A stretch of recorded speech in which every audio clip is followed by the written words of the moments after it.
Fala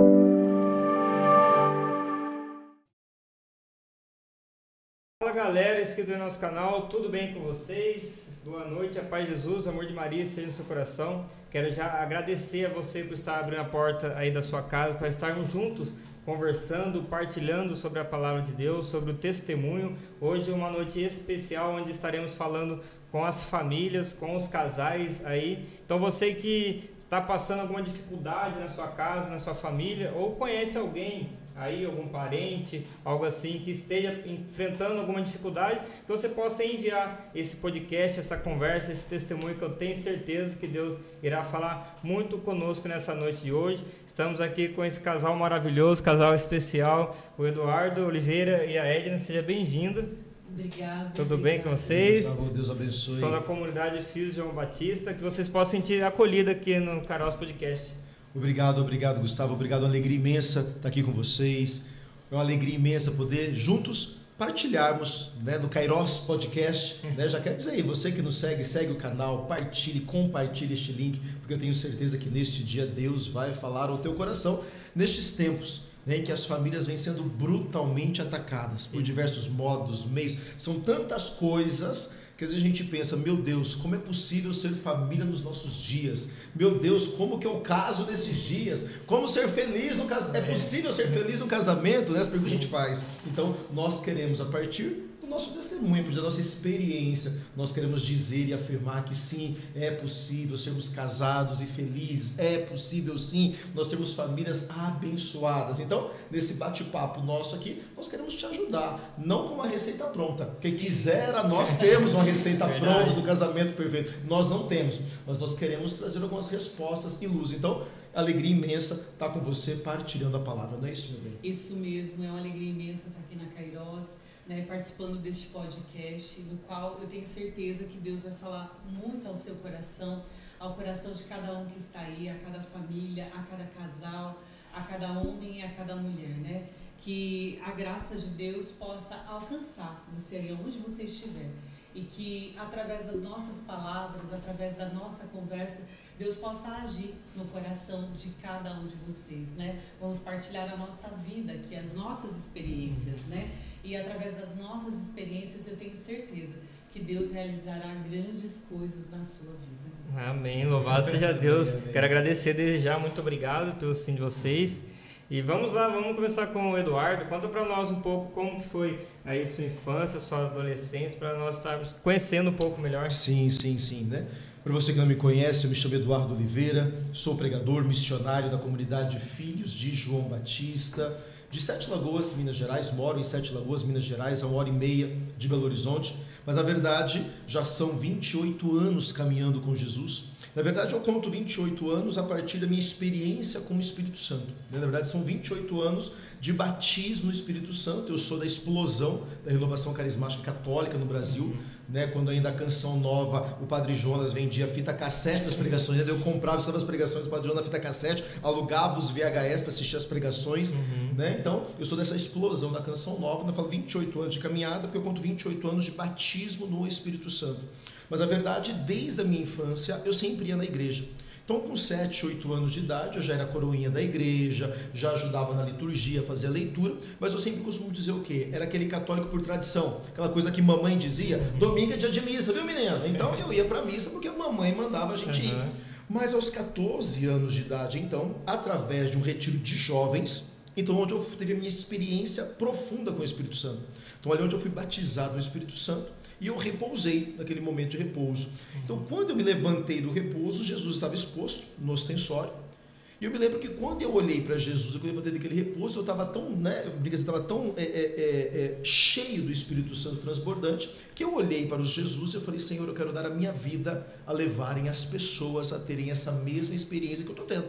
As pessoas precisam conhecer o Espírito Santo, as pessoas precisam conhecer o que é a igreja verdadeira. Eu falei, e eu quero levar as pessoas a isso. Então, na verdade, são 28 anos dali para frente, né? Mas desde pequeno sempre tive uma caminhada com Jesus. E nessa história toda, né, um menino de 14 anos na época, quando ele falava em dar a vida para Deus ou dar a vida para a igreja, eu estou falando isso há 28 anos atrás, nós não tínhamos essa ascensão das novas comunidades. Louvado seja Deus por esta primavera da igreja, é assim que o Papa Francisco chamou, né, as novas comunidades, dessa nova primavera da igreja.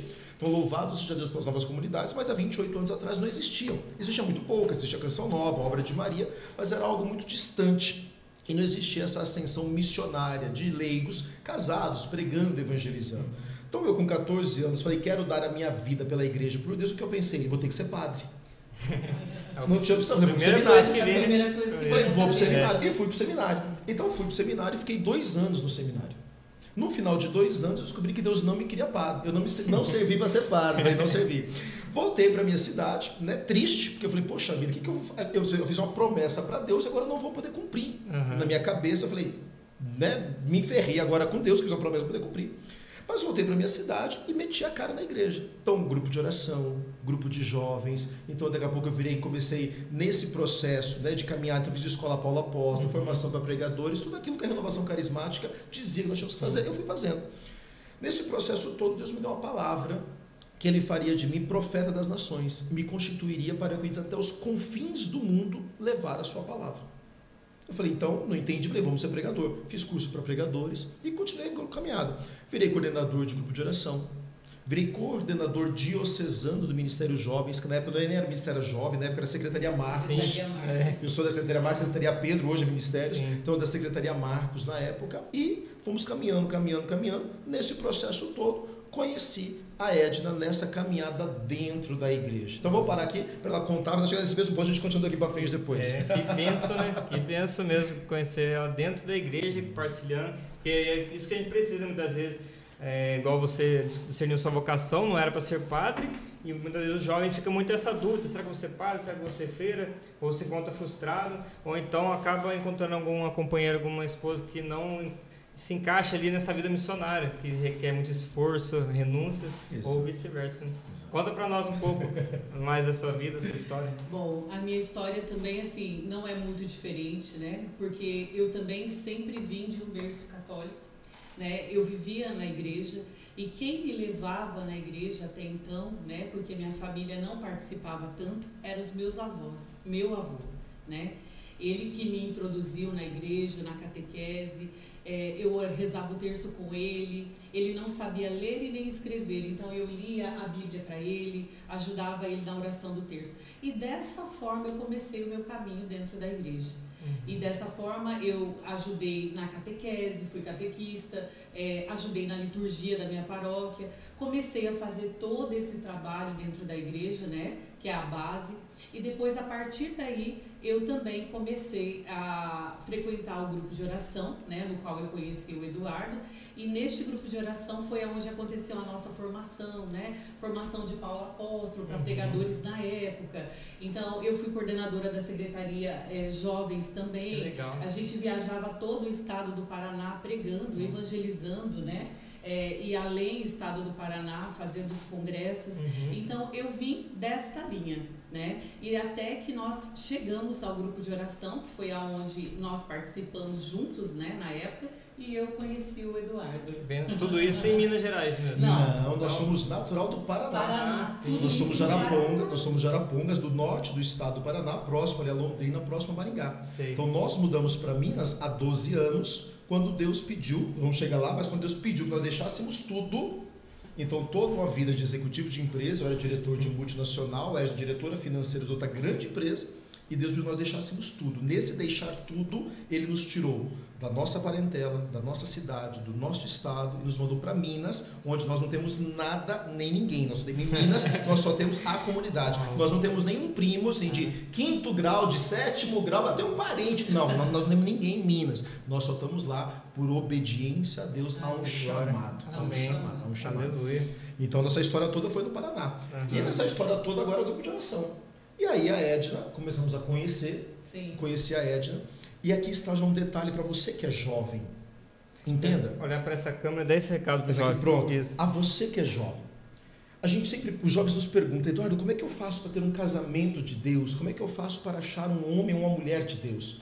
O primeiro lugar, você precisa estar no ambiente correto. Você não vai encontrar um homem ou uma mulher de Deus no mundo, na balada, aonde mal a gente enxerga o branco do olho da pessoa.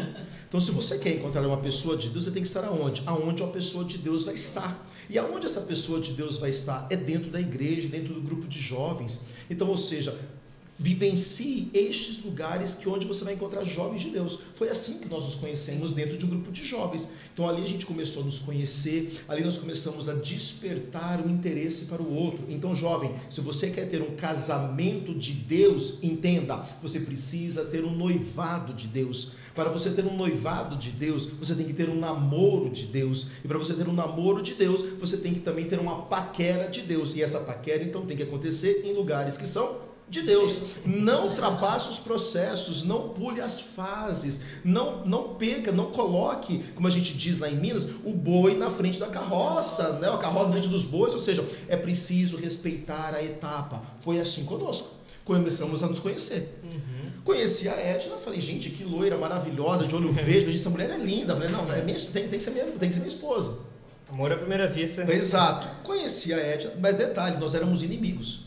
Dentro do grupo de oração. Nós éramos rivais. Exato. Sim. Eu já pregava, já também já do ministério. Exato. Eu já pregava, eu também já pregava. Eu fazia a melhor pregação da minha vida. Todo mundo chegava, nossa, irmão, foi uma bênção, que maravilhoso. Ela chegava e falava assim, não gostei não, achei exagerado e tal. E ela a mesma coisa, ela fazia a melhor pregação, todo mundo elogiava e eu criticava. Nessa história toda, um amigo nosso do grupo de oração, de jovens, foi casar. E ele lá na época não tinha essa coisa da pastoral do casamento, como existe hoje que organiza a cerimônia. Sim. Na época, 28 anos atrás, não tinha. Então eu ia casar, eu chamava um amigo meu para fazer o comentário, um amigo meu para fazer a leitura, era assim os casamentos. Esse amigo nosso foi casar, ele me chamou. Eduardo, eu quero que você faça o comentário do meu casamento. Eu falei, nossa, vai ser uma honra, uma alegria. A rivalidade era tanta que todo mundo sabia. Que ele falou assim, só tem um problema. Só tem um problema. Eu falei assim, qual que é o problema? Ele falou assim, vai ser com a Edna. Eu falei, puxa, justo com ela? E da mesma forma. Eu falei, você tem tanta mulher no grupo e tal? Eu falei, como chama a outra? Não, tem que ser ela, tem que ser ela. E ele foi falar com ela. Foi falar comigo, chegou e falou assim, Edna, eu queria muito, você fala muito bem e tal. E eu pensei em chamar você para fazer o comentário do meu casamento, né? Aí eu peguei e falei assim, tá, tudo bem, eu faço, tranquilo, mas só que tem uma coisinha, vai ser com o Eduardo. Eu falei, meu Deus, não tinha outra pessoa para você escolher.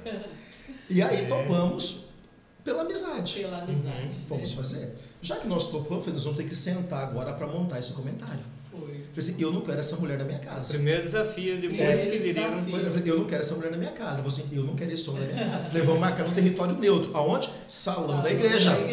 Nós tínhamos melhor, né? Pronto. Marcamos um domingo à tarde. Pegamos uma sala na paróquia, sentamos para conversar. Resumindo, nós ficamos domingo da 1h até as 17, quase 18 horas, sem escrever uma palavra. Porque nós partimos de qual princípio? Como é que a gente monta o comentário de casamento? O que eu espero, como é que eu espero que fosse a cerimônia do meu casamento? Eu comecei a falar. Eu falei, como é que você espera que seja o seu? E ela começou a falar. E nós ficamos da 1 até as 18 falando sobre o que eu sonhava. Só que a gente viu que tudo aquilo que eu sonhava e que eu esperava de um casamento eram as mesmas expectativas dela.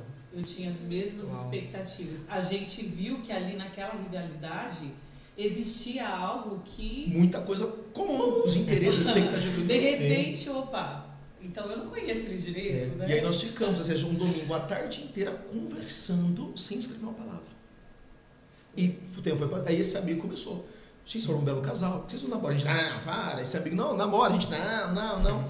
Resumindo, chegou o dia do casamento desse amigo nosso. Ela estava linda, maravilhosa, gente. Mulheres se arrumem, mulheres sejam femininas. Aí a gente vai falar sobre isso. Mas mulheres se arrumem, sejam femininas, sejam belas. O homem é atraído pelo olhar. E quando eu digo olhar, nós estamos falando sobre roupa sensual. Nós falamos sobre você ser feminina. Sejam femininas, se arrumem. Isso é agradável aos olhos dos homens. Porque também tem isso. Muitas mulheres falam, eu não arrumo o marido. Mas a coitada, a mulher não se arruma, anda com o cabelo todo largado, uma blusa 3 tamanhos maior. A gente não dá. Vamos ajudar, meninas. Vamos ajudar.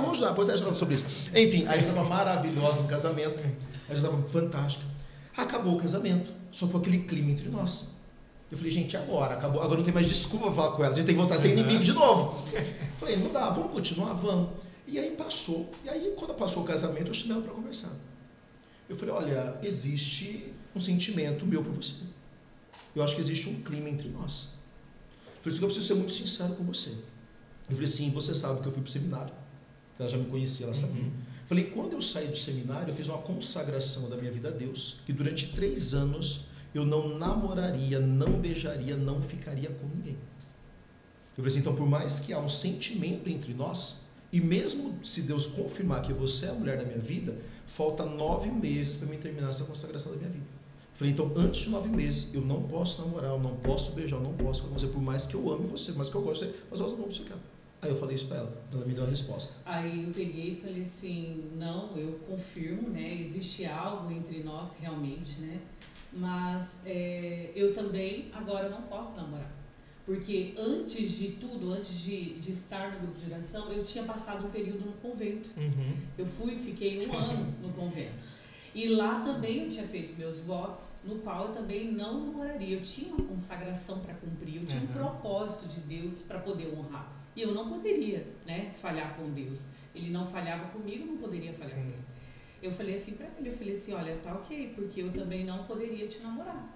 Então, eu também ainda falta exatamente 9 meses para acabar a minha consagração. Nossa, Deus é perfeito, né? Deus é perfeito. E aí faltava 9 meses da vida dela. E a gente falou assim, então vamos ficar, né? Ficar juntos assim, vamos viver estes 9 meses nos enamorando. Uma palavra que às vezes o jovem nem sabe o que é. Então nós ficamos 9 meses enamorando. O que é namorar? A gente saía, a gente ia na missa junto, rezava o terço junto, saía pra jantar junto, a gente não pegava na mão, não se abraçava, não tinha nenhum tipo de contato físico. A gente falava do quê? De sonhos, de gostos. Então ali aprendi a gostar, aprendi a entender o que ela gostava, a cor preferida, a música preferida, comida. Então a gente foi 9 meses nos enamorando. Conversando. E eu digo até hoje assim, né? Eu digo até hoje assim, o que sustenta o nosso casamento há 22 anos foram estes 9 meses que nós ficamos nos conhecendo. Qual que é o problema hoje? A pessoa se conhece de manhã, está se beijando no almoço, está na cama à tarde e está morando junto à noite. E não conhece, não sabe quem é o outro. Pulou tudo. Queimou todas as etapas. E aí daqui a pouco a pessoa acorda um belo dia, passou lá 1 ano, ela está dormindo e acordando com alguém, mas é alguém estranho a ela. Por quê? Porque não conheceu, não soube os gostos, não soube os valores, não soube os princípios. E isso é importantíssimo no casamento. A gente prega para casal e a gente faz essa pergunta dentro do retiro de casais, tipo assim, levanta a mão quem sabe a cor preferida da esposa. Comida que gosta. 1/3 levanta a mão, a pessoa não sabe a cor preferida, a comida preferida, o gosto preferido da música. Então assim, se eu não sei os gostos da minha esposa e ela vice-versa, como é que nós vamos ser felizes no casamento? Então esse tempo do namoro, esse tempo do preparo, lógico, você não precisa ficar 9 meses você namorando, se Deus mandar, fique. Mas mesmo no processo de namoro, entenda, o diálogo ele é essencial. O namoro ele foi feito para conhecer, ela é essa fase do conhecimento. E foi assim com a gente. O alicerce, querendo ou não, né? Sim. Exato. E foi assim maravilhoso, porque esse período foi um período realmente de se conhecer, você entendeu? De ver assim o outro de uma forma que até então eu não conhecia o Eduardo, né? E da mesma forma ele também não me conhecia. E a gente sempre fala que todo esse período que nós passamos se enamorando, se conhecendo, sabendo um do outro, é o que hoje em dia sustenta o nosso matrimônio. Né? É o que nos leva hoje para Deus. Nós rezávamos juntos, a gente buscava Deus junto, a gente, como é que se diz, participava da Santa Missa junto. Então tudo isso hoje parecia um tijolinho que a gente colocava, sabe?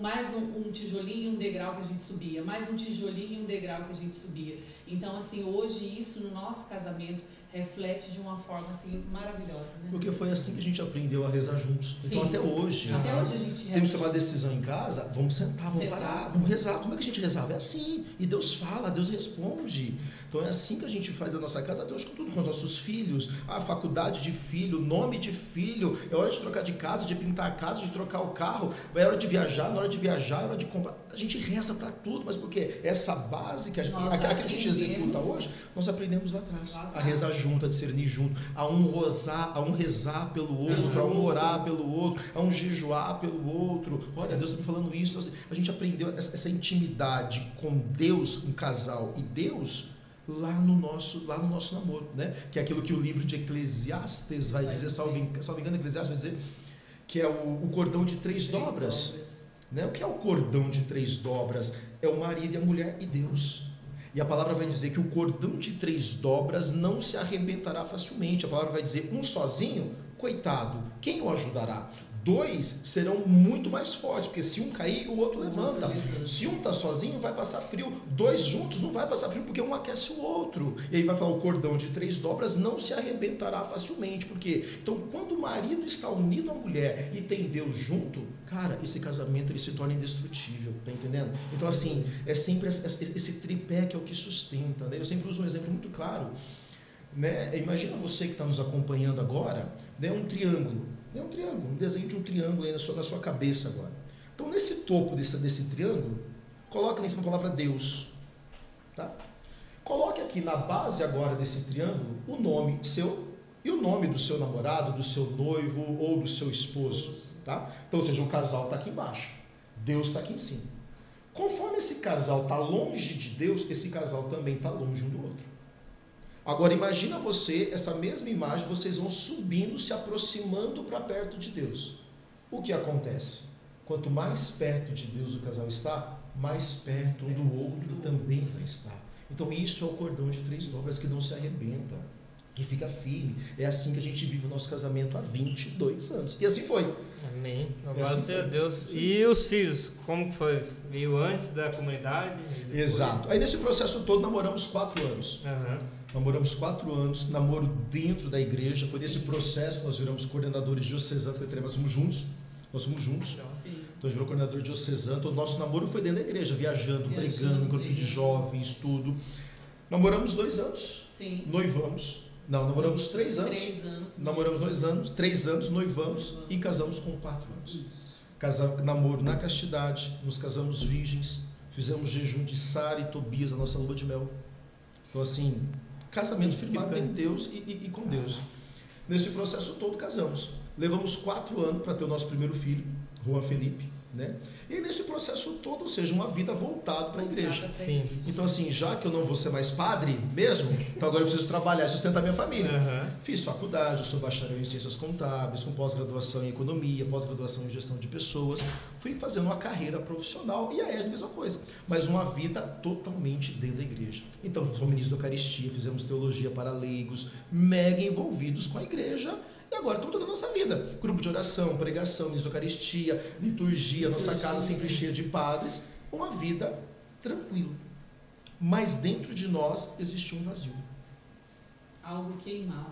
E a gente olhar de fora assim, querendo ou não, vocês estavam fazendo a vontade de Deus ali. Tá, perfeitamente. Vocês estavam incluídos. Não tinha nada, humanamente tinha nada errado. Não tinha nada errado. Nós não estávamos numa vida de pecado, nós estávamos trabalhando, tínhamos uma vida confortável, mas méritos e frutos do nosso trabalho. Então, nessa história toda, agora nós já temos uma casa própria, nós temos carro zero na garagem, eu tenho um bom salário, a já tem um bom salário, estamos casados, um filho, felizes da vida. Para onde a gente queria. A casa cheia de padres, uma vida voltada para a igreja, quase todo dia à noite metido o cara na igreja, final de semana igreja, aparentemente nada de errado, mas dentro de nós existe um vazio.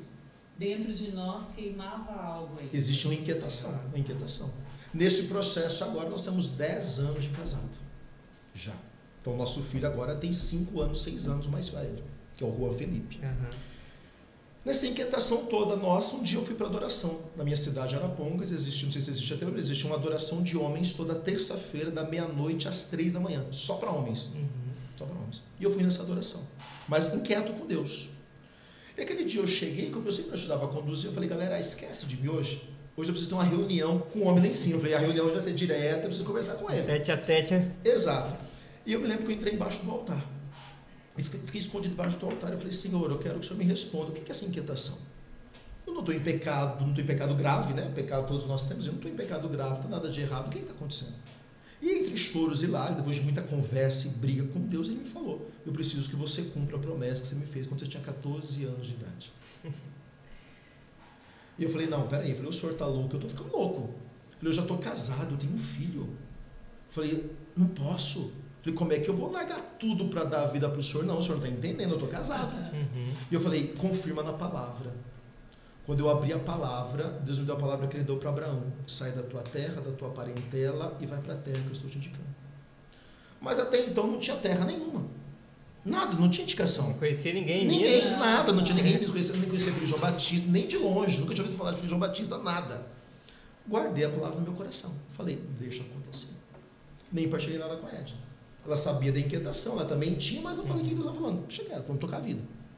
Passou uns 60 dias, fui pregar na cidade vizinha. Aí chamei um amigo para ir comigo. Falei, vamos comigo, não quero ir sozinho. Então esse amigo foi no carro. A gente dirigindo, fazendo papo. Ele falou assim, Eduardo, você conhece o Moisés Rocha, de Minas Gerais? Eu falei assim, não sei quem é, cara. Ele falou assim, Eduardo, é alguém que prega muito parecido com você. Porque eu Eduardo, eu não me considero um cara místico. Eu me considero um cara da Bíblia. Eu sou apaixonado pela palavra. Eu gosto de Bíblia. Eu sou doutrina, eu sou Bíblia. Então eu não sou um cara assim, admiro quem tem, nada contra, tá, gente? Pelo amor de Deus, tá bom? Mas eu não sou um cara, vida de santo, porque é santo isso, porque é santo. Não, eu sou um cara de Bíblia, eu amo palavra. E sempre foi assim minha vida, palavra, amo palavra. E eu tenho a facilidade de trazer a palavra de uma maneira muito simples para a vida cotidiana. Isso que o meu ministério tem sido muito fecundo no Brasil. Por quê? Porque eu pego palavra, que as pessoas estão assim, tal, a gente traz pontos tão simples e práticos para a vida cotidiana. Você fala assim, como é que eu não enxerguei isso? É um dom que Deus me deu desde sempre. E você falou assim, Moisés prega muito parecido com você. Eu falei, cara, não sei quem é não. Ele, joga na internet, você vai achar. Passou uns 60 dias, eu estava em casa uma sexta-feira lavando banheiro. Amo lavar banheiro. Lavo muito bem, né, meu bem? Muito bem, por sinal. Estava uma sexta-feira à noite em casa lavando banheiro. Falei, fui lavar banheiro. O que eu fazia lavando banheiro? Escutava a pregação. Eu lembrei Moisés Rocha. Falei, deixa eu jogar na internet, pesquisei. Escutei uma pregação do Moisés. Claro que o Moisés está entre os melhores pregadores do Brasil, não é porque é meu fundador, mas é a minha opinião pessoal, mesmo sendo fundador. Fato, né? Além de ser meu fundador hoje. Mas tinha algo por trás da pregação dele que começou a queimar meu coração. Gente, o que está acontecendo? Eu chamei, falei, escuta essa pregação aqui. E ela, bacana, o cara é bom. Eu escutei duas, escutei três, mas assim, não estou entendendo nada do que está acontecendo. Olha o quebra-cabeça aqui, todo solto. Desenhado. Todo solto. E eu não entendendo nada que está acontecendo, mas vamos tocar na vida. Passou uns 15 dias, esse mesmo amigo me liga. Eduardo, vai ter um retiro na comunidade do Moisés. Você não quer ir? Eu falei, quando? Ele, em dezembro. Eu falei, impossível. Dezembro a fábrica, eu era diretor de uma multinacional. Eu falei, cara, dezembro a fábrica está no pique da produção. Se eu pedir licença pro meu diretor para mim ir para um retiro, ele não vai me deixar, então não vou. Ele, eu tô indo. Eu falei, manda um abraço pro Moisés. Quem sabe um dia eu chego lá? Tranquilo. Passou 20 dias, um diretor meu me liga. Eduardo, nós estamos com um problema com o cliente e eu preciso que você vá pessoalmente resolver o problema com esse cliente. Eu falei, onde é que é? Ele, 7 Lagoas, Minas Gerais. Falei, você está falando sério comigo? Ele falou assim, tô. Eu falei, por quê? Eu falei, não, esquece. Eu falei assim, quando é que eu tenho que ir? Ele falou assim, põe na sua agenda, só tem que ser esse ano. Isso era novembro, tem que ser esse ano. Eu falei, pode ser a primeira semana de dezembro? Ele, por quê? Eu falei, porque eu tenho um assunto pessoal que eu preciso resolver lá. Então, só que eu vou um dia antes, eu vou tipo numa quarta-feira, eu vou ficar quinta, sexta, sábado, domingo, pode ser? Ele, fica o dia que você quiser. Eu falei, fechou. Liguei para esse amigo meu. Falei, cara, vou pro retiro com você, viu? Ele falou assim, então agora quem não vai mais sou eu. Eu falei, por que você não vai? Porque eu tô sem dinheiro, tal. Eu falei, qual que é o problema? Passagem? Eu falei, vou comprar a passagem do meu cartão e eu parcelo, você me reembolsa. Então se for assim, eu vou. Resumindo, fomos pro retiro. Fui um dia antes, atendi o cliente. Ele e o amigo. Só. Eu não fui. De Paraná para Minas dá quantas horas? De avião é 1h30, mas de carro são 15 horas. 15 horas. Então fomos de avião? Fomos de avião. Que Deus tem essa vontade, esse sonho. Você está entendendo? E fui. Cheguei lá ao retiro, sexta-feira o Moisés pregando, o povo chorava, o povo gritava, e eu, esse cara é bom. Sábado o Moisés pregava, o povo chorava, arrepiava, eu falei, esse cara é bom mesmo, entendeu? Domingo, última pregação, Moisés me subiu num palco que tinha e começou a falar. Gente, essa terra é alugada, era a chácara, onde é a nossa hoje, é a chácara da comunidade, mas então ela era alugada. A gente tem profecia que essa terra vai ser nossa, que nós vamos comprar, que nós vamos construir casa, que nós vamos construir capela. E ele começou a falar de construção. E eu comecei a chorar. E o povo começou a olhar para mim, gente, coitado, deve ser esse cara que vai bancar tudo financeiro, não vai fazer isso, mas ele está chorando desse jeito. Resumindo, ele pregou tal, quando ele terminou a pregação, eu chamei ele.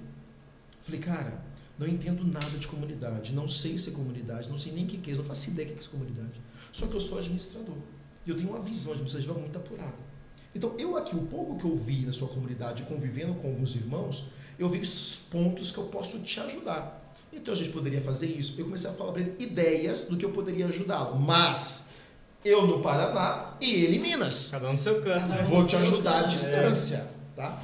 Ele escutou. Quando eu terminei de falar, ele falou assim, você acabou? Eu falei, acabei. Ele falou assim, posso ser muito sincero com você? Eu falei, por favor. Ele falou assim, o que eu preciso fazer, eu sei. mas eu não dou conta de fazer. Então eu preciso de homem que tenha coragem de largar a vida e vir aqui pegar e fazer. Quando ele falou isso, meu coração fez... Falei, cara, o que está acontecendo? Eu comecei a chorar. Eu fui para a capela lá da comunidade rezar. Falei, Senhor, o que está acontecendo? Fala comigo, fala comigo, fala comigo. Falei, fala comigo, eu preciso de uma palavra. Quando eu abri a palavra, ele deu a mesma palavra de Abraão. Sai da tua terra, da tua parentela e vai para a terra que eu estou te indicando. Ali eu entendi, ali montou o quebra-cabeça. Mas eu falei assim, a Edna nunca vai aceitar isso. A primeira coisa vem a família. Como é que eu chego na minha esposa agora, 10 anos de casal, assim, amor, vou largar meu trabalho, vou ver da Providência, vou ter que ir embora para Minas, para como ela assim, quero divórcio. Nunca ela vai aceitar. De lá, liguei para ela, mas não falei nada. Falei, amor, na verdade do Moisés, né, porque a Edna era financeira. Então, embora ela era administradora, todo o sistema de banco, essas coisas, ela entendia muito bem, porque é a área dela. Falei assim, eu vi aqui situações que poderia ajudar o Moisés, criar situações de sócio, de boleto, arrecadação, tal. Falei, vem aí no banco, você que está mais ligado aos bancos, o que a gente pode fazer para ajudá-los? Ela só falou assim, vou ver. Falei, ih. Nossa. Falei, deu ruim. Falei, Deus, o senhor errou o diagnóstico, o raio no lugar errado. Ela não vai aceitar. Resumindo, cheguei em casa na terça-feira. Quando eu cheguei em casa na terça-feira, ela me puxa. Falou assim, vem cá, senta aqui, deixa eu conversar. Ela falou assim, o que está acontecendo? Eu falei, está acontecendo o quê? Nada, por quê? Ela falou assim, porque desde que você me ligou, faz 2 noites que eu não durmo, e Deus está falando que a gente tem que dar a vida, ir embora para uma comunidade, ser de Deus, largar tudo e ser grande. Já estava com a palavra. Se você não vai contar, deixa que eu conto, né, Deus? Já estava com a palavra, já, para tirar fora. Aí nisso eu falei, então senta aqui. Daí eu sentei e contei tudo para ela que estava acontecendo. E aí então ela falou, bom, então se Deus está falando tudo isso, a gente tem que obedecer. Aí nisso eu liguei para Moisés. Falei, irmão, aqui em casa tá tudo de perna pro ar, a Edna tal, estamos sonhando da vida. Ele falou assim, não, a Edna não pode comprar a ideia pelo que você está vendendo para ela. Então você tem que trazer ela aqui, ela tem que beber desta água, viver na terra, porque pode ser que você tenha chamado e ela não. Né? Pode ser que você tenha chamado para a vida e ela não. Pode ser que ela tenha chamado e você não. Nisso ele chegou em casa, eu já estava com a planilha toda pronta, de tudo. Do banco, de como fazer, de como criar um sistema de sócio. Já estava tudo certinho, especificado, como que tinha que fazer, os passos que tinha que dar. Nossa, esse processo todo, Moisés falou assim, vem pra cá. E aí o Moisés falou, quando é que você tem férias? Eu falei, em janeiro eu consigo ir. Ele falou, então pega a sua família e vem pra cá em janeiro que eu vou estar aqui. Aí chegou em janeiro, então eu peguei a Edna, peguei o Rô Felipe e fomos pra comunidade em janeiro, pra conhecer. Ficamos lá 5 dias, partilhamos a vida, conversamos, aí ele foi entender mais quem a gente era, foi conhecer a nossa vida, tal. No último dia, na hora de vir embora, ele falou assim, senta aqui, precisa conversar. Ele falou assim, olha, nós temos uma regra de vida, nós temos um estatuto. E o nosso estatuto diz que eu não posso receber casal casado. Então, ou o casal faz a experiência de namoro e casa dentro da obra, vem solteiro e casa aqui dentro, ou casado eu não posso receber. Então, por esse motivo, vocês estão fora. A minha regra de vida diz que se eu não posso receber casal casado, quem dirá quem já tem filho? Vocês já têm um. Por esse motivo, vocês estão fora pela segunda vez. A minha regra de vida diz que eu não posso receber ninguém sem fazer o processo vocacional, que hoje no mínimo é 2 anos à distância. Depois de 2 anos, ser discernido, você pode vir morar na comunidade. Então, por esse motivo, vocês estão fora pela terceira vez. É praticamente impossível fazer parte. Ele falou assim, então, a minha regra de vida diz que você está fora 3 vezes. Ele falou assim, mas porém faz 4 dias que vocês estão aqui. E faz 4 dias que Deus não me deixa dormir, dizendo que eu preciso aceitar o que Ele está mandando de novo para a obra. Então, eu preciso obedecer a Deus. Então, se vocês derem um sim para Deus, vocês podem mudar na semana que vem para a comunidade. Sobrenatural, né? Que Deus faz nossas vidas, né, cara? Se a gente for parar para analisar, a gente não entende, né? O que Deus tem para nós. Na época a gente não entendeu, realmente. Nós ficamos confusos, né? A gente rezava, chorava, tentava buscar uma resposta, tentava encontrar dentro da gente algo, mas era claro que Deus estava falando, né? Chegou a hora da gente responder aquilo que Ele plantou na gente lá atrás. Aquele sim que nós demos lá atrás no começo para Ele, né? Então chegou a hora da gente corresponder esse sim. Porque o que a gente precisa entender, não existe ex-chamado, não existe ex-ungido, não existe ex-eleito. Uma vez que Deus te escolhe, Uma vez que Deus te separa, uma vez que Deus te elege, você será marcado para o resto da sua vida. Você pode tentar se esconder, você pode tentar fugir, mas o chamado de Deus na sua vida é irrevogável. E entenda, nós só seremos felizes estando plenamente no centro da vontade de Deus para as nossas vidas. E isso é ser chamado, e isso é responder aquilo que Deus coloca no nosso coração. Aleluia, fica aí o recado, hein? Tá em casa. E foi assim, eu me lembro que nessa coisa toda, a gente chorando, eu falei, Moisés, onde é que eu vou morar? Como é que meu filho vai estudar? Aí vem medo, sim, dúvidas. contas às vezes, casa, família, né? E aí ele falou para mim, Eduardo, realmente eu não sei como é que vai ser. A comunidade não tem como hoje assumir uma despesa de uma família. A gente mal consegue pagar as contas da comunidade. Então a sua família vai custar mais dinheiro, é mais despesa, mas enfim, essa resposta eu não tenho para te dar. Mas é o sim de Nossa Senhora.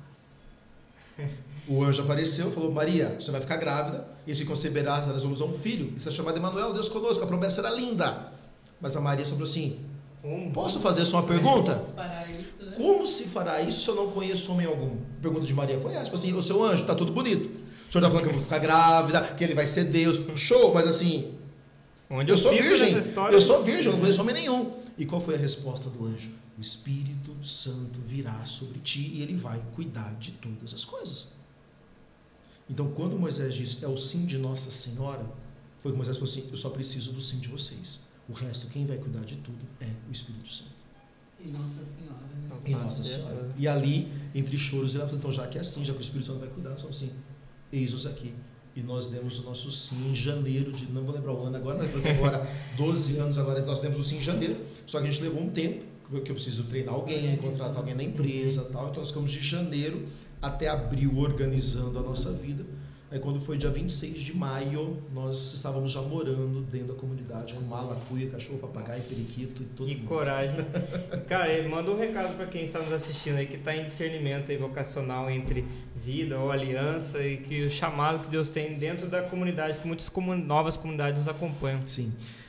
O que você precisa entender é o seguinte, quando Deus chama, Ele provê.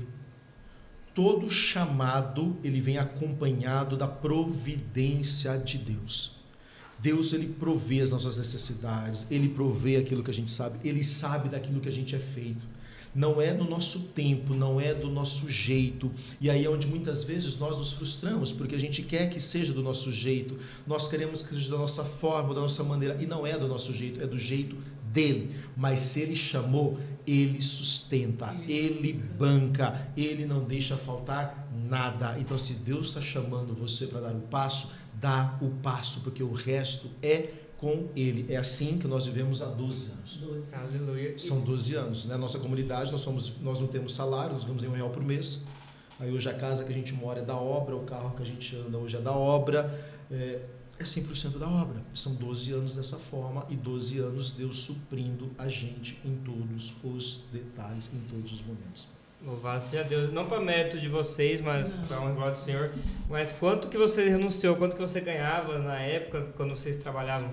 Porque isso gera muita coragem, né, cara, da vida. E foi muito bacana, porque assim, foi muito doido, porque nessa coisa toda eu fui pedir demissão do meu patrão. Eu já tinha um bom salário. Tá? Mas quando eu pedi a demissão do meu patrão, ele falou assim, você não pode sair. Por que você vai sair? Você vai trabalhar com a concorrência? Eu falei, não, só preciso sair. Ele não entendia. Não adiantava eu falar porque eu ia sair. Eu só preciso da mesma, eu preciso sair. Mas você vai montar alguma coisa para você? Eu falei, também não. Você vai trabalhar com a concorrência? Eu falei, também não. Ele falou assim, então por que você está saindo? É dinheiro? Eu falei, também não. Ele falou assim, eu já sei, é dinheiro, não é? Eu triplico o seu salário. Eu pago 3 vezes. Eu falei, como é que é? Você vai pagar 3 vezes? Ele falou assim, Quando ele falou, vou pagar 3 vezes, eu falei, me deixa rezar. Falei, vai que eu errei no discernimento. Falei, vai que Deus está falando que não é para ir. Fui rezar. Quando eu fui rezar, Deus me deu a passagem de novo. Sai da tua terra, da tua parentela e vai para a terra. Voltei nele. 10 dias depois. Falei, eu preciso sair. O que está acontecendo com você? Eu falei, eu preciso sair. Você não está entendendo? Eu não estou entendendo o quê? Ele falou assim, eu não tenho para quem deixar isso aqui. Eu estou montando agora um grupo de sócios para assumir a empresa. Eu não tenho mais condições de tocar isso aqui. Eu estou cansado. Eu vou fazer de você meu sócio. Você assume 20% das cotas das empresas. Eu mantenho o seu salário 3 vezes e você administra a empresa para mim. Se não tivesse sem Deus aí, permanente, bambeira. Quando ele falou isso, eu falei, me deixa rezar de novo. Caraca. Foi rezar de novo? Eu sou bacharel em contábeis. Eu trabalhava com dinheiro, A nossa com cabeça economia. é matemática. Então, em um ano, daria alguns bilhões de reais. Claro que eu estou falando de capital social de empresa, não é dinheiro vivo, porque capital social é um bem imobilizado. Né? Então, mas com o valor das cotas mais o meu salário, daria alguns milhões de reais. Pra você ter uma ideia, eu fiz uma conta e cheguei a ligar para o Moisés. Eu mandaria, na época, há 12 anos atrás, 5 mil reais por mês de doação para a comunidade. Tipo assim, tá me sobrando 5 mil para fazer de doação à comunidade? Todo mês. Se você lá e não Paraná... Se eu ficasse trabalhando. Qual foi a resposta dele?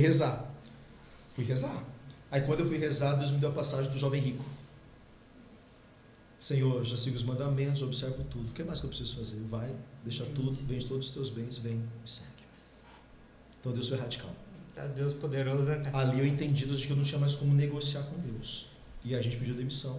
Aí a gente também era diretora financeira, também tinha um bom salário.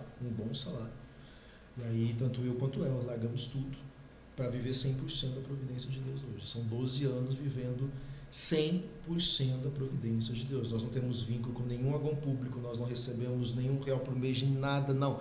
É 100% da providência de Deus. Claro que a providência da nossa comunidade, ela não é uma providência estática ou parada, tá? A gente fala que a nossa providência, a nossa comunidade é uma providência provocada. Nós provocamos a providência de Deus. Como assim, Eduardo? Nós trabalhamos muito. Então, assim, não é assim, nossa, eu tenho aqui 10 mil de conta para pagar, então vou para frente do sacrário, o senhor manda dinheiro, e a porta do sacrário vai abrir e vai começar a cuspir cédula de 100 reais no meu colo. Não vai acontecer. Quisera Deus, mas não vai acontecer. Se acontecer com você, por favor, me chama que eu vou pegar umas notas, por favor, e me fala onde é que é teu sacrário, mas não vai. Então a gente entende o quê? Que a gente tem que trabalhar. Então se eu tenho 10 mil, então São Bento vai dizer, ora labora, ora e trabalha. Então a gente reza muito pela providência, sim, mas a gente trabalha muito. Então a gente faz hoje 30, 35 pregações por mês.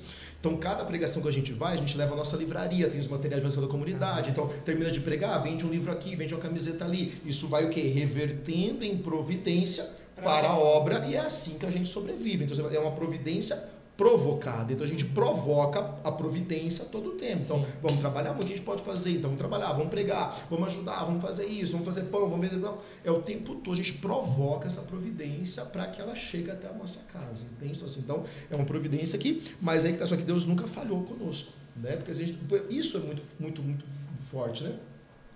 Porque às vezes as pessoas acham, nossa, eu estou rezando para Deus abrir a porta de emprego para mim, mas a pessoa não faz um curso de especialização. A pessoa não aprende outro idioma, a pessoa não tem nenhum currículo, mas ela está rezando dentro do quarto dela. A vida de oração está muito linda, mas São Miguel Arcanjo não vai aparecer tocando o interfone da sua casa, dizendo, doravante, é chegada a hora que a empresa vai te contratar. Não vai. Você vai ter que enfiar currículo embaixo do braço e deixar currículo na empresa, entregar currículo. É assim. Eu estou rezando para Deus restaurar o meu casamento, mas aí o marido não conversa com a esposa não conversa com o marido, não sabe os gostos, não sabe as preferências, e está rezando para Deus só restaurar o casamento. Eu sempre digo que Deus não restaura casamento, Deus restaura pessoas, e pessoas restauram casamentos. Para que haja restauração de casamento, tem que haver restauração de caráter, de comportamento, tem que haver perdão genuíno de conduta. Então assim, às vezes a gente tem muito essa espera pela providência de Deus, ou para que as coisas caiam no nosso colo, e não vai cair. Deus já nos deu inteligência, Deus nos deu capacidade, Deus nos deu vida, e Deus deu as 24 horas iguais para todo mundo. Então por que uns se destacam e outros não? A culpa é de Deus? Porque se eu olhar para essa história, eu estou dizendo que Deus tem filhos prediletos. Então eu estou cometendo uma heresia. Então se a Bíblia me garante, o catecismo da igreja me garante, o código canônico me garante que Deus não tem filhos prediletos e Ele ama a todos por igual, então a mesma capacidade que eu tenho, você tem, eu já tenho, e você que está em casa também tem. Então por que uns vão, outros não? Aqui está a diferença. Porque muitos ficam na posição de vítimas, acomodados, botando a culpa no patrão, no chefe, na esposa, no marido. É sempre a culpa do outro. E não bate no peito e fala assim, o que depende de mim? Eu vou fazer, eu vou orar, eu vou jejuar, mas eu vou trabalhar. É sair do vitimismo e assumir o protagonismo da sua história. Essa é a diferença. Aleluia. Essa é a diferença. E é assim que a gente vive, né, meu bem? Sim, dessa forma. E essa providência de Deus, que o Eduardo fala que a gente trabalha e provoca, né? Muitas pessoas têm dificuldade de entender, de compreender que o passo, ele tem que partir de cada um de nós, né? Como ele explicou, muitas vezes a gente espera com que as coisas venham na nossa mão, mas nós temos a dificuldade de buscar as coisas para que chegue até a gente. E isso depende única e exclusivamente de você, né? Se nós damos um passo aqui embaixo, esse passo espiritual que o Senhor fala que a gente precisa dar aqui embaixo e Ele dá um lá no céu, é o nosso trabalho que a gente precisa transformar aqui, que nós precisamos correr atrás, que nós precisamos buscar para que a gente mova o céu, para que a graça e a providência cheguem na nossa vida. Você entende? Aleluia. Eu sempre costumo dizer que o céu não age, o céu reage. O céu reage à nossa ação, o céu reage à nossa oração, o céu reage àquilo que a gente... Então eu mando a oração do céu, é a matéria-prima, é a fé, é a oração, é a espera, aquela fé expectante. E então o céu reage em graça, em bênção, em milagre, em cura, em libertação. Isso é o agir de Deus. Isso é o agir de Deus. Amém. E é lindo, né? Sim, maravilhoso. Louvado seja Deus pela vida de vocês. Grande exemplo para cada um de nós. E falando ainda assim de como casal missionário, casal que está sempre viajando, como que fica para o equilíbrio que muitos novos casais, jovens, até mesmo pessoas com já tantos anos de casado, fica se perguntando onde fica, né, para o equilíbrio, a vida missionária, a vida espiritual particular de cada um, o serviço à comunidade, o casamento, o ser pai, ser mãe. Conta um pouco para nós sobre isso. Eu sempre costumo dizer o seguinte: como casal missionário, ela é a vida hoje de qualquer casal do mundo. Não que nós somos, não que nós não estamos no mundo, mas Paulo vai dizer, eu sou do mundo, mas eu estou no mundo, mas eu não sou deste mundo. Ponto. Por quê? Hoje qualquer casal, hoje a esposa tem que trabalhar fora às vezes para poder ajudar o marido. Ponto. Então a pessoa tem uma vida profissional. A pessoa deve ter como princípio uma vida paroquial. Tá? Você não está envolvido numa comunidade, porque o catecismo da Igreja Católica vai dizer que todo ser humano é chamado a conhecer, amar e servir a Deus. Porque eu preciso conhecer, essa é a minha essência básica, então eu sou chamado a conhecer a Deus. A partir do momento que eu conheço a Deus, eu passo a amar a Deus, porque eu só amo aquilo que eu conheço.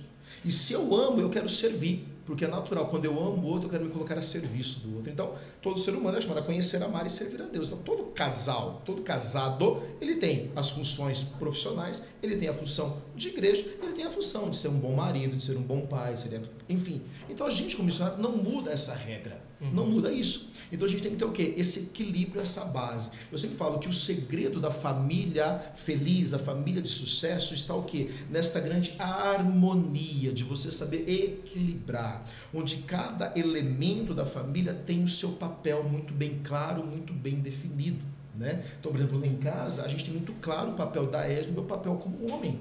Mas qual que é o grande problema hoje? A gente vive hoje uma distorção de papéis, uma troca de papéis e funções. Né? Então hoje a gente tem uma geração de mulheres cada vez mais empoderadas, tá? E o meu discurso aqui não é machista, tá? Eu não estou dizendo que a mulher não tem que trabalhar fora, que a mulher não tem que ganhar o mesmo salário do que o meu discurso não é esse. O discurso dizendo que as mulheres são cada vez mais empoderadas, as mulheres são cada vez mais assumindo papéis dos homens, e volto a dizer, quando eu digo papéis, não estou falando de cargos e salários, eu digo de funções simples do homem, e cada vez mais uma geração de homens fracos, homens frouxos e homens acovardados.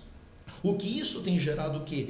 Relacionamentos disfuncionais, famílias disfuncionais, e cada vez mais a gente tem uma geração de divórcio crescendo, feminicídio, e cada vez mais as coisas do tipo. Por quê? Porque os papéis estão trocados.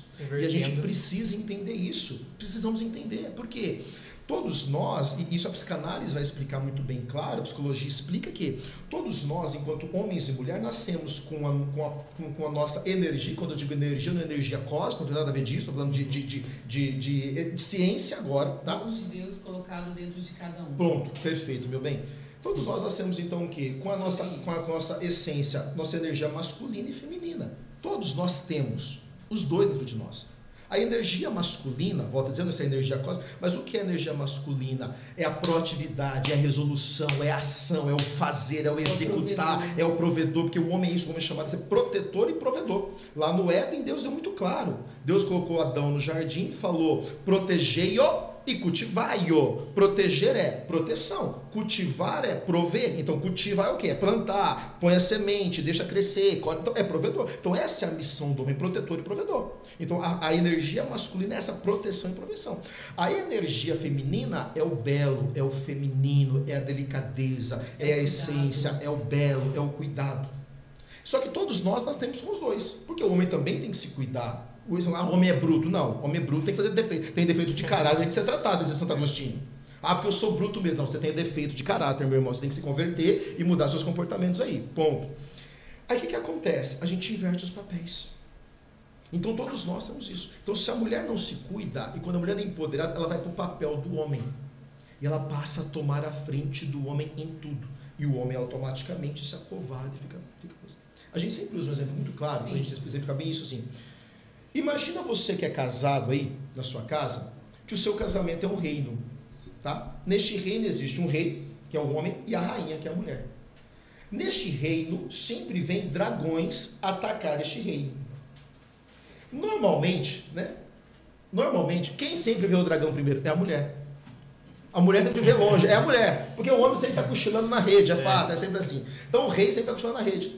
A rainha vê o dragão e fala, meu rei, o dragão tá vindo. Rei, o dragão tá vindo. Aí o rei fala, já vou lá resolver. Só que isso passa quase uma semana, porque o homem é assim. Porque o homem é assim, ele demora um pouquinho. Até que o homem vai, aí depois de uma semana o homem vai buscar a espada dele e sai para ir caçar o dragão.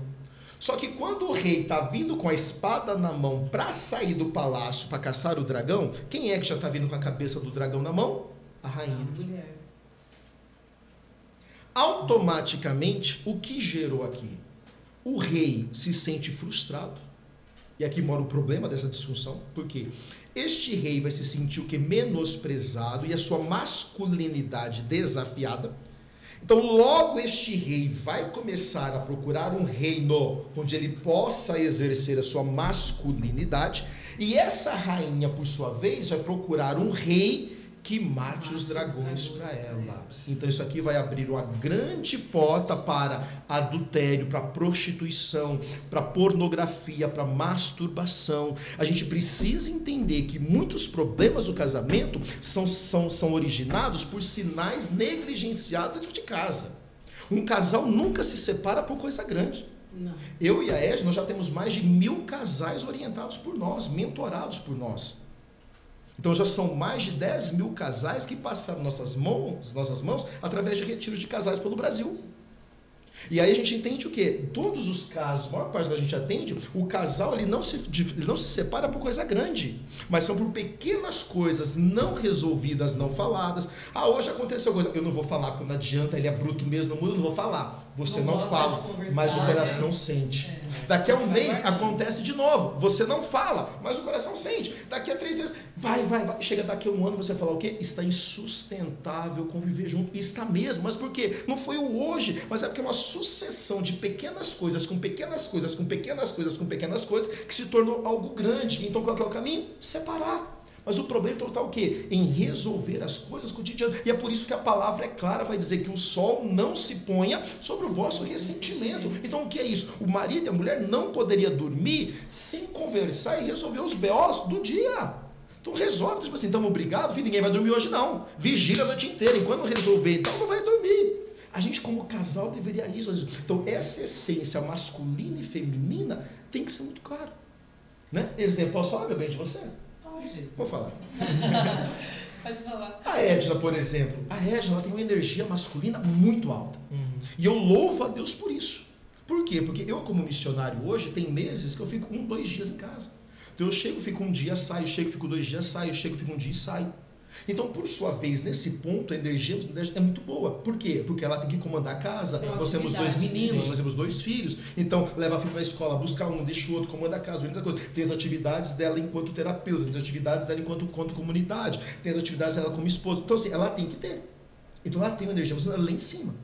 Só que nós já trabalhamos isso em nós, Então ela já entende o quê? Mesmo ela tendo essa energia masculina, tem situações que acontecem em casa, às vezes, com os meninos, que eu tô viajando, ela vira pros meninos e fala assim, o quê?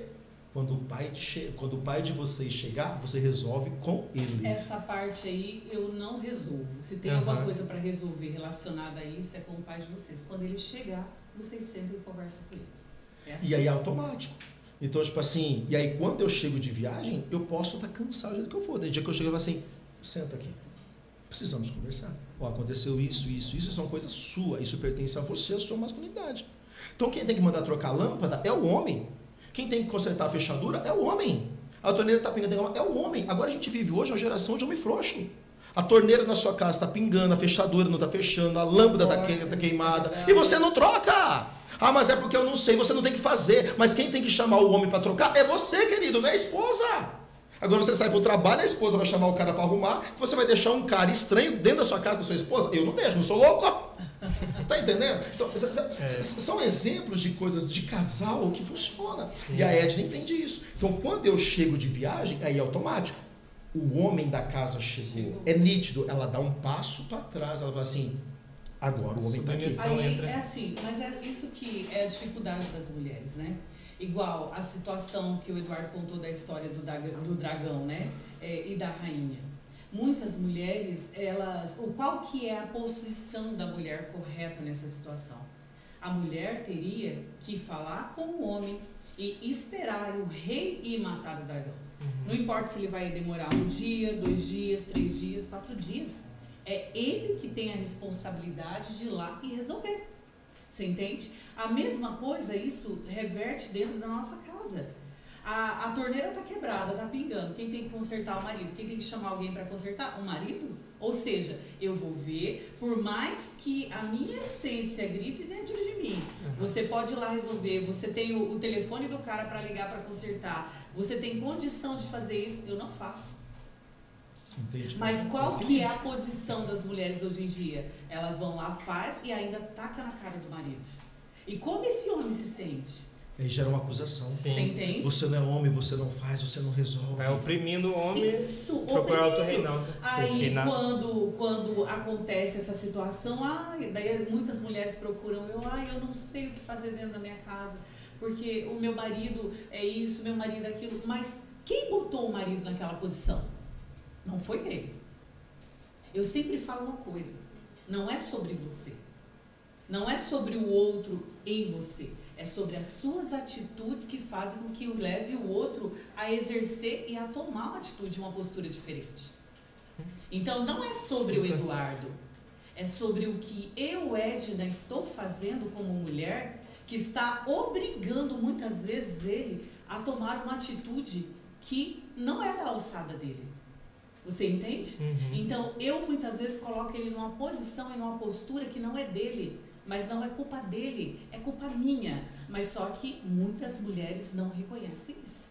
E entra todo conflito, gera conflito. Aí começa um conflito muito grande. Por quê? Porque o culpado lá em casa é sempre o outro. Quem tem que mudar é Quem tem que mudar é o outro. Estou rezando para Deus mudar meu marido, tá? Você já está perfeita, né, criatura? Você já está perfeita. Então, assim, não é a mudança, ela não parte do outro.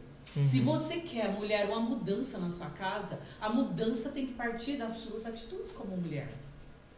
Se você quer uma vida transformada no seu relacionamento, no seu casamento, quem tem que dar o passo da mudança e fazer com que você seja aquela mulher sábia, que Eclesiastes tanto fala, você entendeu? Que edifica a casa, né? Que faz o marido ser honrado, depende e passa pelas suas atitudes. Mas só que é muito mais fácil eu jogar a culpa no outro. E eu não tomar minha parcela de culpa dentro disso. Você entende? É muito rico, né? Eu gostaria também de que você desse um recado para as mulheres de esposo, igual no seu caso, de missionário que viaja bastante, ou então que dentro das novas comunidades que vive isso, porque muitas vezes o homem precisa servir e muitas vezes a mulher falta essa compreensão, né? Sim. Olha, essa compreensão, ela chega com a maturidade. A gente precisa entender algumas coisas dentro da vida missionária, né? Primeiro, o chamado que Deus exerce sobre a vida dos nossos esposos, né? Como eu, mulher, vou me comportar diante de tudo isso? O que eu vou fazer diante de tudo isso, né? Mesmo o Eduardo comentando aqui sobre a minha energia, né, que eu tenho essa proatividade de ir fazer, mesmo porque isso eu já trago, é minha essência. Eu aprendi isso, né? Eu trabalhava com financeiro, era gerente financeira, então eu tinha que tomar muitas atitudes. Então isso é uma coisa que a gente carrega. E eu aprendi a equilibrar. A palavra certa é o equilíbrio, gente. É o equilíbrio em tudo que você faz, né? Ele vai para a vida missionária. Eu fico em casa cuidando dos meninos. A minha postura como esposa é ser o suporte. É aquilo que Gênesis ensina. A mulher, ela foi criada para ser a base, a ajudadora, né? A submissa. O lance da submissão não é ser submissa àquilo que o marido quer mandar ou dizer, a dar ordem. Não, o lance da submissão é estar sob a missão do marido. O grande problema hoje das mulheres é isso, né? Porque quando Paulo vai dizer, né, mulheres, sede submissas aos seus maridos, as pessoas falam, não, eu não vou ser submissa ao homem, não. Mas, na verdade, os submissos que Paulo usa é uma palavra grega chamada upotassos, que significa estar sob a missão. Um exemplo claro. Para que este microfone seja aqui, tem esse suporte. Então, esse suporte está sob a missão do microfone. Para que esse vidro esteja aqui, essa mesa, pega a mesa, não pega, pega a mesa, pega a mesa. Então, para que essa mesa esteja aqui, tem um pé.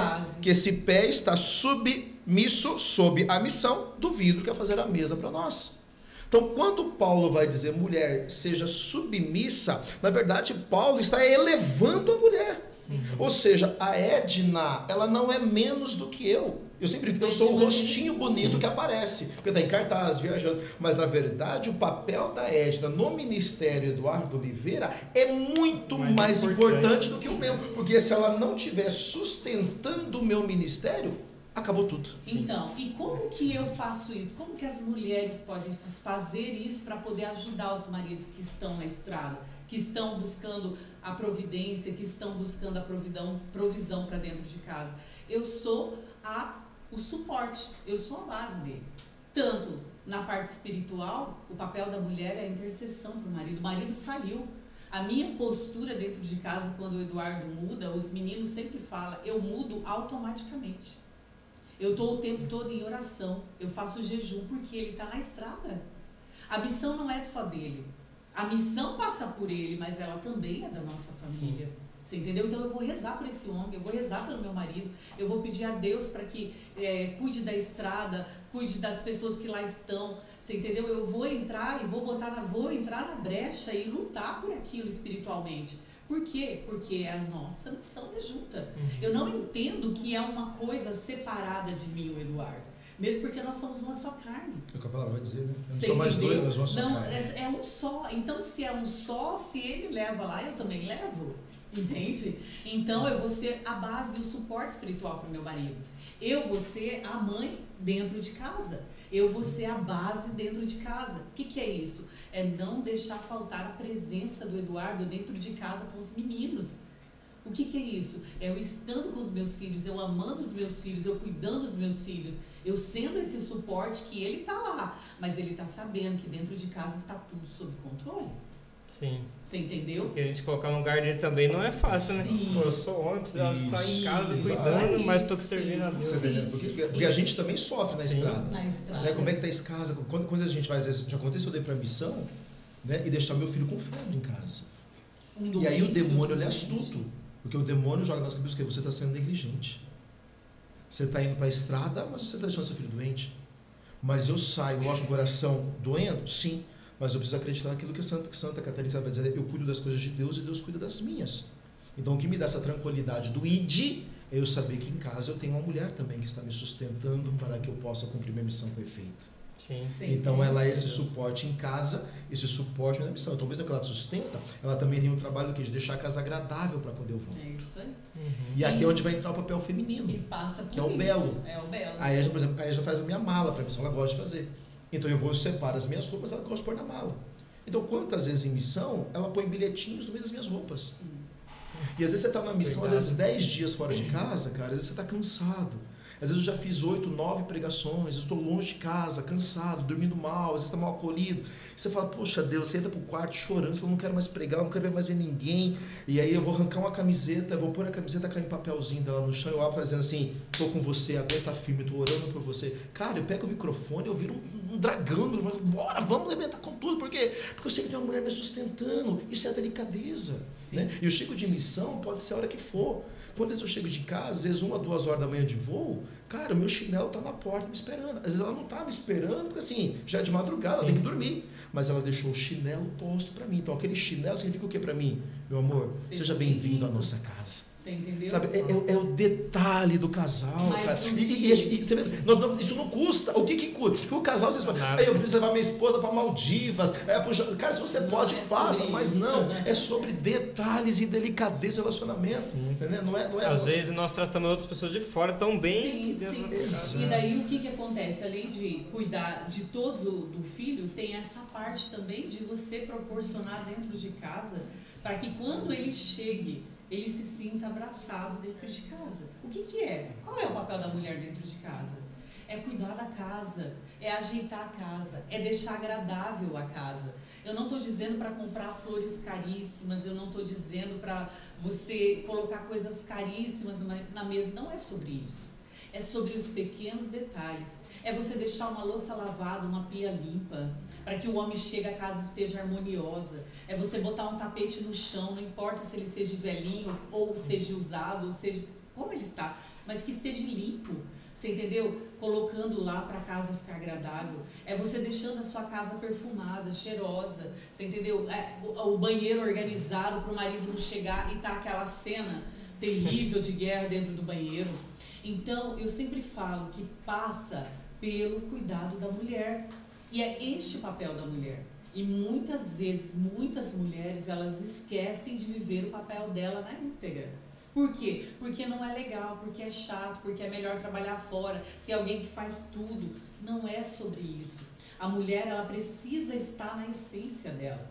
Na essência que Deus colocou a mulher, é aonde ela vai se sentir feliz. Eu atendo muitas mulheres que falam que tem um conflito muito grande dentro delas, que elas não se sentem femininas, que elas se sentem vazias, que elas não se sentem mulheres. Mas por quê? Porque a mulher não está no papel e na essência dela. Qual é o papel e a essência dela que a palavra nos traz? Você entendeu? A mulher é isso, ela é a fonte da delicadeza, ela é a fonte da leveza, ela é a fonte de proporcionar que as coisas estejam no lugar, no eixo, na organização, no belo. É isso que faz com que a mulher seja plena no papel dela de mulher. Amém, louvado seja Deus. Fica aí o recado para você, mulher, esposa de missionário, você que tem alguém dentro da comunidade, membro de uma comunidade. E você, Eduardo, você já imaginava lá atrás você viajar pelo Brasil pregando, por uma comunidade, até mesmo para a Europa? Não, na verdade é aquilo, né? Deus me deu uma palavra quando eu tinha 15, 16 anos, né? Que Ele me faria profeta das nações, constituiria para ir até os confins do mundo. E aí, só que aí que tá, né? Você vê, Deus me deu essa passagem quando eu tinha 16, vamos colocar 18 anos para arredondar uma conta fácil, né? Essa palavra veio se cumprir há 3 anos, 4 anos atrás. Então eu tenho 28 anos de batismo no Espírito. Então essa palavra Ele me deu há 25 anos atrás, mais ou menos. Essa palavra se cumpriu tem 4 anos. Então foram 21 anos Deus me forjando no escondimento, no secreto, pregando para 5 pessoas, 3 pessoas, tá entendendo? 10 pessoas, pregando para dependente químico na nossa casa, entendeu? Para agora 4 anos, 3 anos para cá, que meu ministério deu esse boom, né? Que aí lancei livro, fui parar na TV Evangelizar, fiquei 2 anos com um programa dentro da TV Evangelizar, e aí então foi onde hoje, nesses 3 anos, Deus já me deu a alegria de pregar em mais de 300 cidades do Brasil, já preguei em todos os estados, em todas as capitais, já preguei no Paraguai, já preguei nos Estados Unidos, enfim. Então aí Deus me levou esse cumprimento dessa profecia, né? Precisa entender, né? Toda a profecia de Deus tem que passar pelo tempo e pela prova.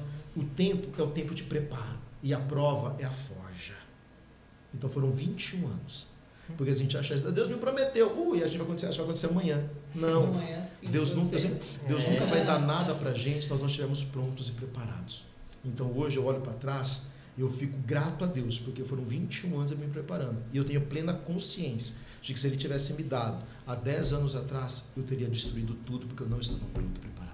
Por mais que eu achasse que eu estaria. Sim, maduro o suficiente. Você está entendendo? Sim. Então é isso, é você entender o processo de Deus. Deus, ele é justo. Você fala, Deus é bom em todo tempo. Ele é santo em tudo o que faz, a palavra nos ensina. Então, se ele é bom em todo tempo, se ele é justo em tudo o que faz, o fruto, ele tem um tempo certo. Né? Assim você fala isso, o fruto tem um tempo certo. Se você colher antes da hora, ele vai estar verde. Mas se você deixar passar, ele vai apodrecer no pé. Então, a lei da semeadura também ela tem um tempo certo de colher. Então, eu preciso me preparar. Eu preciso estar pronto. E se ele estiver pronto, Deus vai cumprir. Isso é o chamado de Deus. Amém. Louvado seja Deus. E temos algumas perguntas. O pessoal está interagindo conosco. Qual foi o sentimento que tiveram quando tiveram que ter que viver da providência? 2 sentimentos. Medo. O medo faz parte da vida humana. Eu recebo muito isso, né? Tipo assim, Eduardo, nossa, como é que eu faço para me livrar do medo? Nós nunca vamos perder o medo. Porque o medo ele é protetivo e preventivo. Ele te protege, ele te previne. Então o medo faz parte da vida humana. No entanto, o medo ele faz 2 coisas em você. Ou ele te paralisa, ou ele te faz avançar. Então agora, mesmo com medo eu sigo. Então qual é o primeiro sentimento? Medo. Mas o segundo o quê? Aquele sim de Nossa Senhora, a confiança de que Deus supre todas as coisas. É um se abandonar. É entender que Deus a gente não entende aqui, mas a gente vive Deus no coração. É isso. Mande perguntas, interaja conosco para que juntos nós possamos estar partilhando aqui desse lindo testemunho. Vamos falar um pouco sobre comunidade, como é fazer parte hoje aí da comunidade do Moisés Rocha, que estourou aí no Brasil em pregação. Falar um pouco do sinal também, qual o significado, se quiser mostrar aqui na câmera. São 12 anos, né, a nossa comunidade, eu faço 12 anos, mas a nossa comunidade ela completou agora 23 anos em janeiro de 2025, então são 23 anos de fundação de comunidade, eu estou há 12, né, são 12 anos já. E a nossa comunidade, assim, ela tem muito essa potência do carisma, né, é o profetismo, né, nós somos filhos de João Batista e não é o São João Batista. Por quê? Porque é o João Batista, o profeta, é o profeta. Então, assim, o João Batista na nossa comunidade não é aquele menininho de cabelinho cacheadinho, cordeirinho, não. O nosso é o profeta, é o áspero, é o do deserto. Então, até por isso o nosso sinal. Então, o nosso sinal ele tem o cajado, porque todos nós somos chamados a ser pastor de ovelha. Automaticamente temos o Passos, que aqui caminha num caminho, esse caminho é o deserto. Então somos chamados a passar pelo deserto, sendo pastor de pessoas, mas automaticamente não é sobre nós, é sempre apontando o cordeiro. Então tem o cajado, os pés que caminham pelo deserto e o cordeiro. Esse é o nosso. E aí atrás, né, o nosso lema da nossa comunidade é: serás profeta do Altíssimo, ó menino. Então nós somos chamados profetas, chamados a profetizar, e temos muito essa vertente de defender a família. Né, um dos nossos principais trabalhos hoje, 80% do meu ministério hoje ele é direcionado à família e casais, né? Até porque João Batista, que é o nosso pai espiritual, ele morreu defendendo a família, porque quando ele denunciou um adultério de Herodes com Herodíades, ele foi preso e decapitado. Ou seja, ele denunciou um adultério, então ele morreu ao defender a família. Então, no nosso DNA está defender a família e anunciar a verdade até que cortem as nossas cabeças. E principalmente propagar e apontar e direcionar todo mundo para Jesus. Não é sobre nós. Nunca é sobre nós. Sobre Ele. João 3,30, que Ele cresça e eu diminua. Aleluia. E é bom ser família, hein? É bom demais. É bom demais ser família. É bom demais. Por gastar muito tempo, como vocês equilibram o ser um casal, a intimidade do casal com a vida de serem missionários? Isso é muito bom. Muito bom. Quer responder ou eu respondo? É difícil, é um desafio, né? A gente teve que tomar algumas atitudes na nossa casa para a gente poder equilibrar a vida de casal e missionário. E pai e mãe. E pai e mãe. E a gente ensina isso dentro do nosso treinamento para casais. Porque é um equilíbrio. Porque a gente tem que ser missionário, eu tenho que ser pai, eu tenho que ser esposo, eu tenho que resolver as coisas e tenho que dar conta da comunidade, é a mesma coisa. Então é um desafio. Né? E dentro desse desafio, eu e o Eduardo, a gente sentou e conversou, né? Que quando ele está em casa, nós temos esses momentos. Ele tem momentos com os meninos, nós temos o nosso momento de casal, né? E também tem os trabalhos da obra. Então, sempre quando ele tá trabalhando algumas partes, né? Outras partes, quando está em casa, ele está inteiramente em casa, né? Porque é uma qualidade, né? de estar junto, né? Com os meninos, né? Porque hoje o povo tem muita dificuldade em relação As pessoas sempre dizem assim, né? É o que eu mais escuto, né? Nossa, irmão, cuidado, você vive na estrada, né? Você fica tempo fora de casa. Mas eu falo pro cara, ok, você tá todo dia na sua casa? O cara fala, eu tô todo dia na minha casa. Só que o camarada trabalha, ele sai de casa às 6:30 da manhã para trabalhar, ele chega em casa 8 da noite, aí ele chega em casa, ele toma um banho, ele se joga no sofá e ele fica ou rodando o celular ou assistindo televisão. Ele tá de corpo presente em casa, ele não tá presente.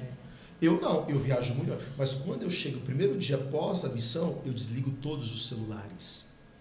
Eu não atendo o celular, eu não falo com ninguém, ninguém me acha. Por quê? Eu vou ser pai, eu vou ser marido, eu vou levar filho na escola, eu vou buscar filho na escola, eu vou fazer tarefa de casa, eu vou lavar a louça com a minha esposa. Então, é o quê? Não é a quantidade, mas é a qualidade. Então, bom, e aí uma coisa a gente ensina para os casais. Todo casal precisa ter o tempo só do casal. Ponto. Então, em casa, nós temos essa regra de, no mínimo, a cada 15 dias, ter um momento só do casal. Então, o que é o momento só do casal? É aquele dia que o casal vai ter só eles. Então, você não tem filho, você não tem ninguém perto, é só o casal. Nossa, Eduardo, mas eu não tenho com quem deixar meus filhos. Nós também não. Nós começamos o começo da entrevista dizendo que nós não temos nenhum parente em Minas. Então, como é que é o momento do casal lá em casa? Após as 10 horas da noite. Então, isso é marcado na agenda, tá? Isso é marcado, porque se não agendar, entenda, se você não agendar, nunca vai acontecer. Então, é que a gente põe na agenda. Então, ó, tal dia, isso não pode passar de 15 dias. Então, a cada 15 dias, no mínimo, nós temos um momento do casal. Então, tal dia é o momento do casal. Então, os meninos já entendem. Então, da 9:30, 10 horas, a gente fala todo mundo pra cama. Por quê? Porque é a noite só do papai e da mamãe. Então, a gente fala que é o momento do casal. Então, aí dá 10 horas, põe os meninos para dormir. Aí a Edna vai, toma um banho, passa um creme Monange, dá aquela perfumada, eu vou tomar um banho, passo um perfume, faço a barba, entendeu? Aí a gente gosta muito de frios em casa. Presunto, mussarela, azeitona, amendoim. A gente vai sentar. Nós vamos comer nossos frios, tomar um suco de uva, tomar uma Coca-Cola. E nós vamos falar do quê? De nós. É proibido levar celular. É proibido falar de problema, é proibido falar de trabalho e é proibido falar de filho. Vamos falar do quê? De nós dois. E aqui eu vou voltar ao quê? O que nós vamos conversar aqui? Os 9 meses lá atrás do tempo de namorado. Então você tem assunto para conversar. Então é assim que a gente mantém equilíbrio em casa. Mas nós temos assunto para conversar. Muitas pessoas, muitos casais têm dificuldade de viver isso. Né? A gente vê que as pessoas têm dificuldade de fazer um momento de casal, porque chega na hora e não tem o assunto, né? Não tem aquele papo para poder manter no relacionamento, né? Então, o momento do casal serve também justamente para isso, para voltar até essa intimidade lá do começo do namoro. Sim. É fazer o que fazia no começo do namoro. É isso aí. Como é que eu resgato meu casamento, Eduardo? Volte a fazer o que vocês faziam no começo de namoro, que agora vocês pararam. É simples assim. A delicadeza, o buquê de flor, café na cama, meu amor, meu gatinho, minha pombinha. É isso. A gente esquece, quando a gente acaba, a gente para de fazer tudo isso. Então volta a fazer o que fazia no começo de namoro. Vai dar certo. Volta às origens.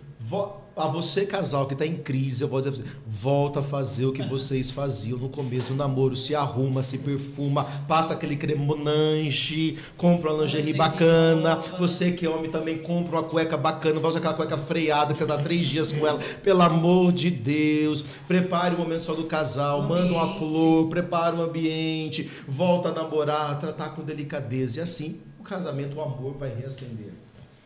Mandaram uma pergunta ali, inusitado, mas é importante falar sobre isso, porque tem muita realidade que enfrentam, né? Qual seria o posicionamento correto de um casal quando a mulher já tem um filho de outro relacionamento e não deixa que o atual marido interfira na educação desse filho? Qual conselho vocês dão?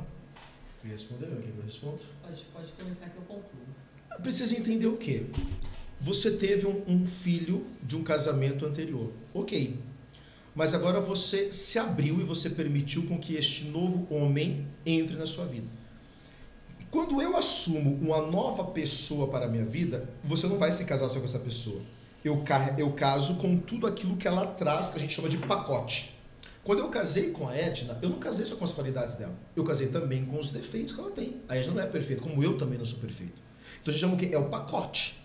Só que automaticamente eu assumi a Edna inteira para minha vida. E esse filho faz parte daquilo que você é.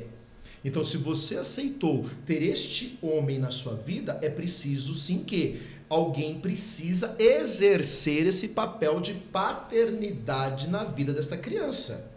Agora, se o seu ex-marido ou o pai dessa criança já exerce esse papel muito bem feito, o que eu às vezes acho que não, porque se fosse você estaria com ele, mas ok, fechei o parênteses, eu não posso julgar você, mas então, ou seja, se esse marido, se você separou, porque esse homem então já pisou na bola. Então, automaticamente, ele não está desempenhando o papel de pai que este homem, ou esse homem que eu digo, ou essa criança, menino, ou esta menina vai precisar. Todos nós precisamos de uma presença masculina e feminina na nossa infância. Porque se você cresce sem uma figura paterna, uma figura materna, é o que vai lhe dar jovens revoltados, jovens inconsequentes, jovens rebeldes, que vai para droga. Então, ou seja, precisa ter esse papel. Então, já que você aceitou este homem como seu esposo, este homem também precisa exercer este papel paterno na vida desta criança. Claro que aí é aquilo. Conversa, dialoga, qual é o limite, até onde este homem pode ir, até onde este homem não pode ir,